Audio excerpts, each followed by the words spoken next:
লসাগু ও গসাগু। 10, 15, 20-এর লসাগু ও গসাগু কত? মানে 10, 15, 20-এর তোমাকে লসাগু কত বের করতে হবে, গসাগু কত বের করতে হবে। 2 নম্বর প্রশ্ন নিয়েছি 10, 15, 20 দিয়ে বিভাজ্য ক্ষুদ্রতম সংখ্যাটি কত সেটা বের করতে হবে। 3 নম্বর প্রশ্ন, এমন সংখ্যাটি কত হবে যাকে 10, 15, 20 দিয়ে ভাগ করলে প্রতি ক্ষেত্রে ভাগশেষ 7 হবে। 4 নম্বর কোশ্চেন, কোন বৃহত্তম সংখ্যা দিয়ে 10, 15, 20-কে ভাগ করলে কোনো ভাগশেষ পাওয়া যায় না। 5 নম্বর কোশ্চেন, সর্বোচ্চ কত আয়তনের পাত্র দিয়ে 10 লিটার, 15 লিটার ও 20 লিটার বালতিকে সম্পূর্ণরূপে খালি করা যাবে? ঠিক আছে, লসাগু গসাগু থেকে নিয়েছি। চলো শুরু করি। 10, 15, 20-এর লসাগু কত, গসাগু কত? তো আমরা 10, 15, 20-এর কি বের করতে হবে, লসাগু বের করতে হবে। তো লসাগু এটার কত হবে, এটাকে তুমি 2 দিয়ে দিলে 5 দুগুণে 10, 15-তে ডিভাইড গেল না, 10 দুগুণে 20। অর্থাৎ এখানে যে 2 নিচ্ছি সেটা হলো এই ভিতরে যে সংখ্যাগুলো আছে সেগুলো থেকে মিনিমাম তোমাকে দুটো সংখ্যাকে ভাগ যেতে হবে। ঠিক আছে, তারপরে এখানে 5 দিয়ে দিলাম। 5 একে 5, 3 5 15 আর 5 দুগুণে 10। বাস, আর তো হবে না, কারণ এখানে সংখ্যাগুলো দেখতে পাচ্ছ কিরকম এসছে। তো 2 × 5 × 3 × 2 এগুলো হয়ে যাবে এটার লসাগুর উত্তর। তাহলে কত আসলো, 5 দুগুণে 10, 3 10 30 দুগুণে 60, অর্থাৎ 60 হয়ে গেল এটা লসাগু। তাহলে এখানে লসাগুর আনসার কত আসলো, এলসিএম হলো 60। আর এইচসিএফ কত হবে, গসাগু কি? আচ্ছা, গসাগু হলো, এবার সংখ্যাগুলোকে আমরা আলাদাভাবে করব। 10-কে আলাদাভাবে করো, 15-কে আলাদাভাবে করো, তারপরে 20-কে আলাদাভাবে করো। 5 দিয়ে দিলে কত হয়, 5 দুগুণে 10, 5 দিয়ে দিলে 3 5 15, 5 দিয়ে দিলে 4 5 20।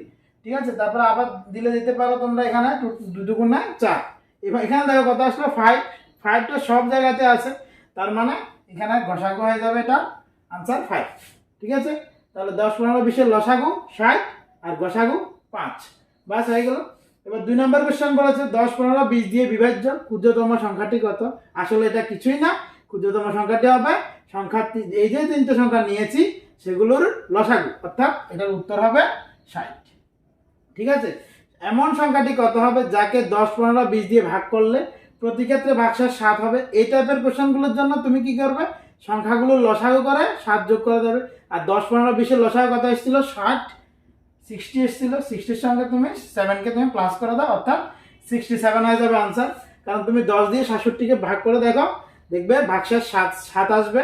আবার 15 দিয়ে 67-কে ভাগ করে দেখো, দেখবে আবার 7 আসবে ভাগশেষ। আবার 20 দিয়ে যদি আমি 67-কে ভাগ করি কত আসবে, 7 আসবে।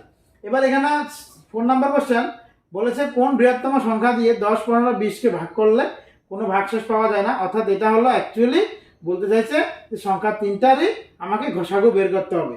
এই ঘষাগুই হয়ে যাবে এটার আনসার, অর্থাৎ এটার আনসার হবে 5। এই 5 হবে সবচেয়ে বড় সংখ্যা, যেটা দিয়ে তুমি 10-কে ভাগ করলে কোনো ভাগশেষ আসবে না। যেটা দিয়ে তুমি ওই 5 দিয়ে তুমি যদি 15-কে ভাগ করো তাও ভাগশেষ আসবে না। 5 দিয়ে তুমি 20-কে ভাগ করো, ভাগশেষ আসবে না। অর্থাৎ বৃহত্তম সংখ্যাটি তাহলে কত হবে, আনসার হয়ে যাবে 5। সর্বোচ্চ কত আয়তনের পাত্র দিয়ে 10 লিটার, 15 লিটার ও 20 লিটারকে তুমি সম্পূর্ণরূপে খালি করতে পারবে? তুমি 1 লিটার করে দিলে সবগুলো আলাদাভাবে খালি হয়ে যাবে, কিন্তু সর্বোচ্চ বলেছে সবচেয়ে বড় আমি কত নেব। যদি এটাকে আমি 10 নিই, 10 নিই, 10 দিয়ে 10-কে তুমি ভাগ করতে পারবে। 10 লিটার একটা নিলে 15-কে তো যাবে না, অর্থাৎ সেক্ষেত্রে এটার আনসার হয়ে যাবে সংখ্যাগুলোর ঘষাগু, অর্থাৎ এটারও আনসার 5। দেখেছো, টেকনিক্যাল কোশ্চেন এগুলো, কিন্তু তোমার অ্যাকচুয়ালি কিছুই না। এগুলোর মধ্যে তোমাকে শুধু টেকনিকগুলো মনে রাখতে হবে যে আমাকে কি প্যাটার্নগুলোর জন্য কি কি করতে হয়, কখন আমরা লসাগু করব আর কখনই বা আমরা ঘষাগু করব। ঠিক আছে, তবে তুমি কিন্তু ইজিলি ফাইন্ড করতে পারবে। তাহলে হয়ে গেল আজকের ক্লাসটি। ধন্যবাদ সবাইকে, নমস্কার।